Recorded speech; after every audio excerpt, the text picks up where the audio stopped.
What's going on, everybody? This is dkdynamite, and I didn't expect to be making a second Modern Warfare 4 video. What a coincidence, though. Yesterday we talked about some of the recent reports from Call of Duty, what the community sentiment is, and what could be some new info about the fourth Modern Warfare when they could be revealing it. Just 24 hours later, though, a new report has broken the internet, and it's coming in from Insider the Ghost of Hope. Now, I do want to preface by saying this video could be pointless. In the next few months, or a little bit later, we could end up looking back at this and saying, okay, that was a rumor that was clearly out of date and did not reflect at all what Call of Duty 2026 is really going to be. But this new report is taking the community by storm, and I figured I'd give my thoughts on it in a pretty laid-back commentary. But again, fully well aware, Season 1 just came out for BO7, and we could be a good 4 to 5 months away before hearing any official information about MW4. Definitely stay tuned. Now, also, quick FYI, I'm catching a pretty bad cold right now, so my commentary might sound a bit off. My next few videos are pre-recorded, so I'll sound a lot better in my next, 3 to 4 vids you see here on the channel. So Insider the Ghost of Hope is claiming, and I quote, Modern Warfare 4 multiplayer in its current state is currently a complete copy of MW2 except for no perk charging system and less ADS/slide penalties. People in the replies were freaking out saying, wait, no ninja and no red dots? Fun. He said, nope, it's literally MW2 2.0. And somebody asked about slide canceling. He said, I believe that is one of the slide penalties that they removed, actually. He then tweeted again afterwards, saying there's a ton of visual recoil on weapons in Modern Warfare 4, just like MW2. Like I said in my last tweet, it's pretty much a complete copy outside of a few little things. Also, bear in mind there was a big report regarding Microsoft and what could be a big change to the Call of Duty formula, the annual release schedule, maybe even a change to MTX.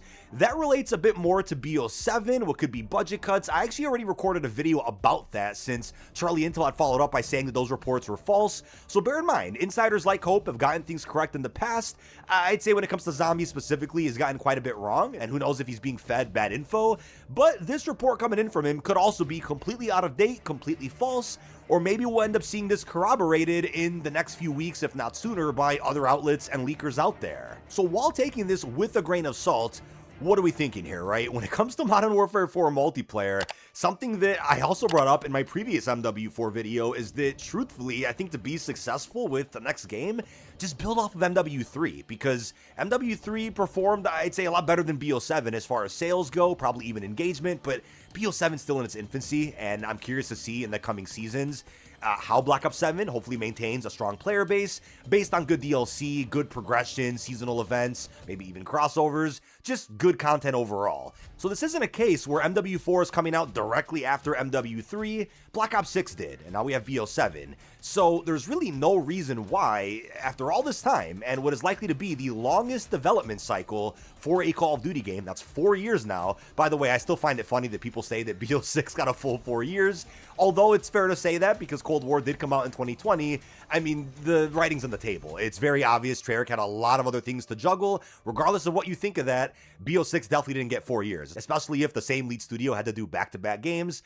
Figured I'd throw that in real quick. I mentioned it before, but in case you guys haven't heard me say that, yeah, it's pretty obvious neither BO6 or 7 got 4 years. But with MW4 getting 4 years, what would really be the excuse or reason why the game itself has to once again take everything back that people have loved about the multiplayer the last 2-3 years and bring it back to, what, MW2? Even if it was just an MW19 2.0, that's at least a better start than saying, hey, let's go back to MW2, which brought forth some of the worst PR, I think, in Call of Duty history. Everyone online was negative about it. Me personally, I found enjoyment for what was there. I respectfully criticized the perk system, the whole red dot on minimap controversy, and a bunch of other things dealing with the gunsmith, tuning, weapon receivers. I criticized a good amount of MW2, but still found some enjoyment out of it, still really was humbled by the support on the content I made covering that game, and I much more enjoyed covering raids, DMZ, even a pinch of Warzone here and there compared to multiplayer. That's just my experience, at least. But if Infinity Ward is going back to MW2 multiplayer, then I can only think one of two things here. One, we just don't know the data that Activision has internally that could maybe prove the engagement must have been good for MW2 multiplayer and stronger than MW3, or at least a pinch below it, to where it wasn't really a detriment to the franchise to have the mechanics be that way. And obviously, I think you could probably tell, since MW2 sold a lot better than, I'm assuming, BO6 and 7, engagement by default was probably higher across most of the live seasons of Modern Warfare 2, hence why they're going to be allowed to just make a true sequel to MW2 while ignoring Modern Warfare 3 and now Black Ops 7. And look at those stats I put up on screen. Maybe somebody higher up at Microsoft or Activision said, hey, look at how great MW2 sold, regardless of the retention or stats post-launch. Let's just try to get a repeat of that, considering BO7 underperformed.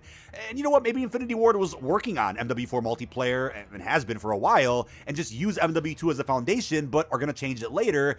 We got to be optimistic about that scenario too. Now, as I'll say again later in the video, we could be talking to a brick wall right now. Maybe us content creators, hardcores, diehard fans that are asking for change could be talking to the wall because the casuals and normies absolutely ate up Modern Warfare 2 in ways that social media wouldn't reflect, regardless of what comments you saw on Twitter, YouTube, Reddit, etc. But the other scenario is that they just have more control as a studio over what their vision is meant to be. I mean, hey, maybe Treyarch had a good final say over doing the open mosh pit. Maybe Treyarch did really win some of the arguments against some higher-ups to introduce cool things that people have been asking for years. And bravo to Treyarch for accomplishing a good amount with BO7. But maybe Infinity Ward just has even more pull than we know, which I think has kind of been implied over the years. I know folks have suggested that folks from Infinity Ward have been promoted to executive positions at Activision, which would allow them to, I suppose, give Infinity Ward more leeway eventually with decisions with their Call of Duty games. Hope said tweeting or saying literally any feedback towards those guys will be pointless for the third time in a row next year. And I figured I'd also mention that as well, because you're going to have people that say, oh, well, creators are going to shill this game, and they're not going to be sending feedback to Infinity Ward, when all of us and everyone that I know did for MW2. A lot of the feedback wasn't implemented until late into the MW2 cycle, or at some point just with the launch of Modern Warfare 3, since that game nearly fixed everything that people were upset about with Infinity Ward's last game. But even back at COD Next, MW2, my first Call of Duty event, I made it really clear. I said, hey, this to me still feels like a step up from Modern Warfare 19, a game that I wasn't too fond of, and I was more optimistic about the approach Infinity Ward had and the DLC vision that they clearly had for that game. And looking back, I'm like, yeah, they did actually update that game better than MW19. I really enjoyed, again, covering unique experiences like raids, like the extraction DMZ type space. And I thought the seasonal roadmaps were also more exciting, even though the fundamental flaws of the multiplayer were still pretty apparent. I was able to look past that and just have a good time as a creator, but that did not mean that I wasn't pretty vocal and critical about some of the issues that I felt pretty strongly about. But at the end of the day, I'm really in the minority here. I'm a content creator, I cover COD full time, and I guess you could say I'm like a hardcore type sweat, depending on how you look at things, whereas casuals might have been eating things up, and you just weren't able to see that or know that when you logged into social media, and you see comments flooding all of the Reddit, Twitter, YouTube. Those aren't the people that represent the majority of the player base, and guess what? With a game like Black Ops 7 that has sold far less than BO6, MW3, MW2, and really doesn't have many casuals playing the game. I mean, just take a look at your average MP lobby. There's sweats everywhere with new calling cards. Open mosh pit isn't going to save the matches you're getting in BO7 multiplayer, because if everybody's good and everybody's a demon, then where are the casuals at the pub stomp? There really aren't too many. So if Activision and Microsoft see all that, they're going to say, hey, wait a second, this game doesn't really have many casuals playing, clearly. Modern Warfare 2 actually had a ton, despite the negative PR on social media. So at that point, majority rules. They're going to say, hey, just bring Call of Duty back to what was working a few years ago, allegedly. And I suppose it'll take us actually playing MW4, experiencing the game, and seeing the decisions that are made by Infinity Ward to really know for sure if maybe the reason why they went back to MW2 is because that game had some successful metrics that the public just doesn't know about, and clearly BO6 and 7 may have failed at. But to wrap up, I'm just hopeful that this rumor is out of date, just because I'm tired of seeing negative PR surrounding Call of Duty. I mean, it's silly to see any negative PR now with BO7, because apart from the campaign, the game itself is offering just about everything people were asking for. Despite the matchmaking controversy, which I know we've talked about separately before, I'm tired of negative PR surrounding the COD franchise. Hopefully things improve, but I think with the sentiment already being pretty rough, with the idea of going into another Infinity Ward game, this just adds icing on the cake. So I just can't imagine how the next few months and how the reveal will go for this game if the blog and the trailer make clear to us that this isn't MW3 evolved, this isn't improving on BO7, the game that is literally out right now, but instead is going back to the era that people out there have been pretty vocal that they just don't like. But maybe we'll look back at this a year from now, and whether or not MW4 is just an exact copy of MW2, regardless, we'll look at things and say, okay, everybody's still complaining on the internet, everybody seems upset, yet they're still breaking records. So that would have to mean that normies and casuals are eating all this up, and we're all just talking to a brick wall here. Maybe that's what ends up happening. We'll just have to wait and see. But that is about it. This has been DK Dynamite. Leave our thoughts down below in the comment section.